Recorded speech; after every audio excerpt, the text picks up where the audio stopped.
Hey everybody, we're back. Welcome to Marriage Moment Monday. We weren't here last week.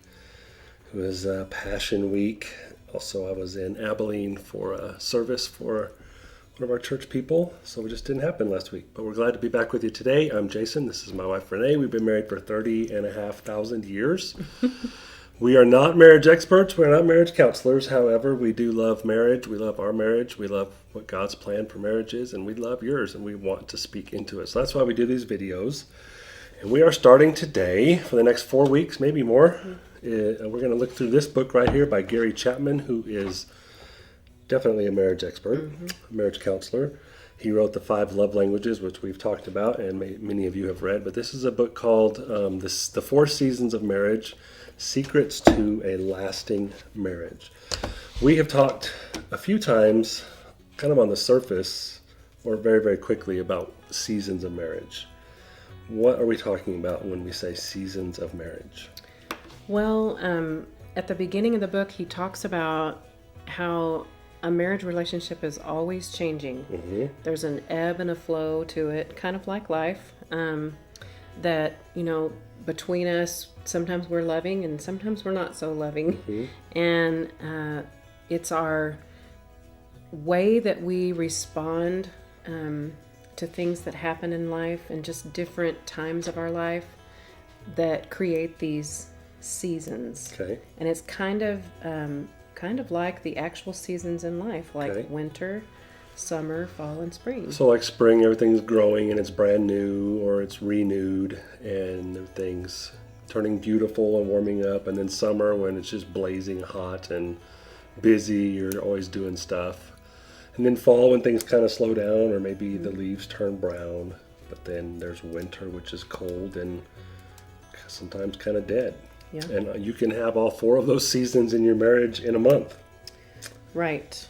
And sometimes a season can last over a really long time. It kind of depends on how we respond. Yeah, a season can last for a month or a season can last for the entire marriage. Yeah. Depending on how you respond. Right. Okay? And so as he goes through each one of the seasons, we're going to just follow with him and go through each season together. And he gives attitudes, emotions, and actions that are characterized by each one of the seasons. And so I was thinking about when I was reading that I have control over my emotions and my attitudes and my actions. I don't always have control over things that are happening in our life and a crisis or a great, time of our life. I don't have a lot of control over that. Yeah. But I do control those other 3 things. John Maxwell, leadership author, says life is 10% what happens to us and 90% how we respond. And that is 100% true. When our marriage, the season of our marriage isn't to my liking, I can't change you. I can't change the way you behave. I can't change the way you think or what you do, but I can change me. I can change my attitude. I can change the way I feel about things. It is 100% in my control how I respond. Yeah, that's so true. Yeah. For both of us Absolutely. in the marriage. So we want to start out talking about winter, and it's kind of weird to start with winter just because it's a really hard season in a marriage. It could be short. It could be the entire marriage long. If the 2 people are not putting in work and trying to be positive and trying to change their attitude, emotions, and actions, it could set your marriage up to just stay that way. But the reason he says that he starts with winter in the book is because just about every couple that he has in his office for counseling has found themselves in a season of winter.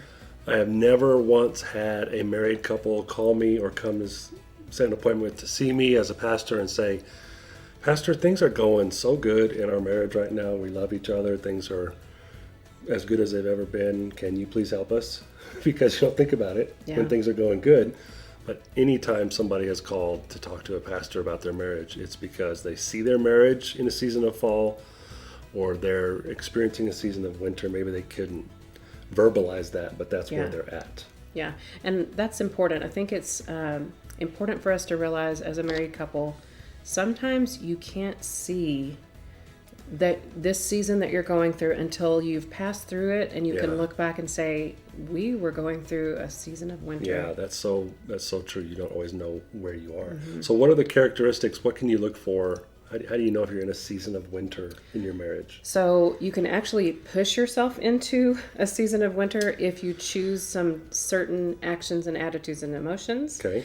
Sometimes a crisis in your life or something hard that you're going through or one of you is going through is pushing you into a season of winter. But the things that you're going to notice if you are in a season of winter are difficulty, coldness towards each other. For example, he gives some examples of two people living in cold silence.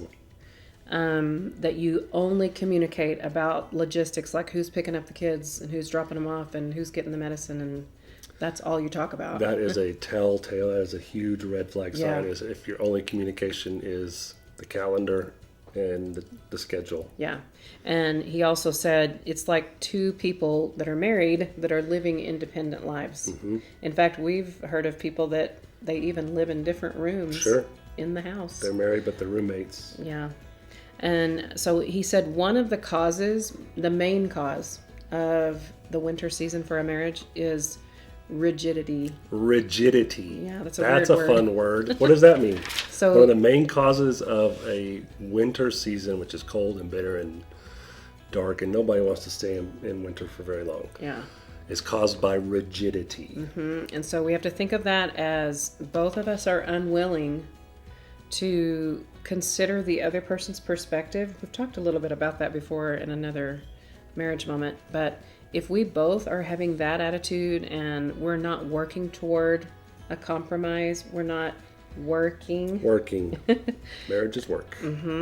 When one or both of us are insisting it's going to be my way or it's not going to happen, we push ourselves into a winter, and that's the cause. Is another word for that stubbornness, or maybe set in your ways, Maybe. or maybe arrogant.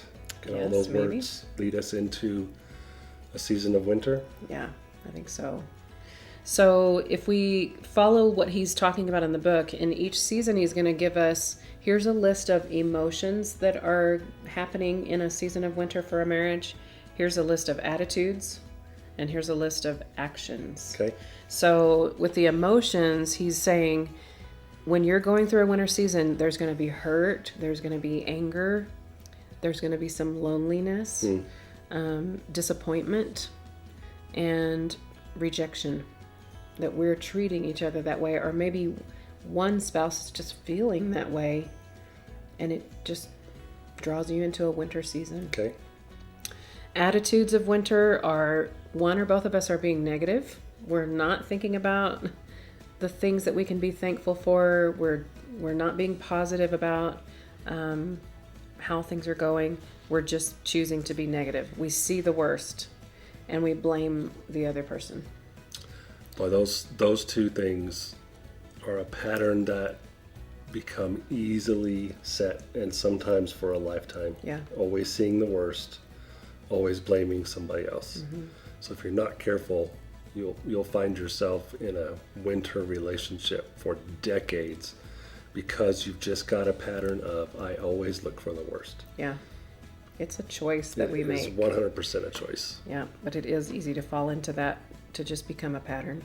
And so then he lists some actions of winter. So if you're thinking of your marriage and these are some things that are happening, you can know that you may be in a season of winter. You're avoiding each other mostly. Both spouses or one spouse withdraws. It becomes divisive, destructive, and you just want to hurt each other. Maybe because you're hurting, you just want to hurt the other partner. So everybody watching this is either in a season of winter or will be, right? Or has come through. Or you have been in the past, but it's just part of relationships, is there will always be mountains, there will always be valleys, and there will always be some seasons. They don't necessarily have to last forever, but there will be seasons of winter. So if somebody watching this is in one or just came out of one or wants to prepare for one, what do we do when we recognize Our marriage is in a season of winter. Well, it is very comforting to me when we started learning about the seasons that some of this is a natural thing. Something bad has happened. There's a big crisis in your life, and it throws you into a winter season. I think as Christians, we can realize that God usually has a purpose for going through a deep, hard thing, and especially together. If you can do that together, Sure. That's an important thing. So I think it's comforting when you can just say and realize, I think we're walking through a winter season, and we're going to come out okay if we put in some of this work and understand maybe why we have come to this place. When we had a big family crisis several years ago, and one of the things that we were determined to do, and we vocalized this to our family, to our kids, to anybody that would ask, was when we come out of this, the one thing that's going to happen is we are going to be stronger. Our marriage is not going to get taken out because of this. Yeah. And I think if you recognize yourself in one of those seasons, if you just have that mindset that this is going to be hard and this is going to be maybe painful, and this might last longer than I want it to, but I refuse to let it impact my marriage or take my marriage out. Yeah.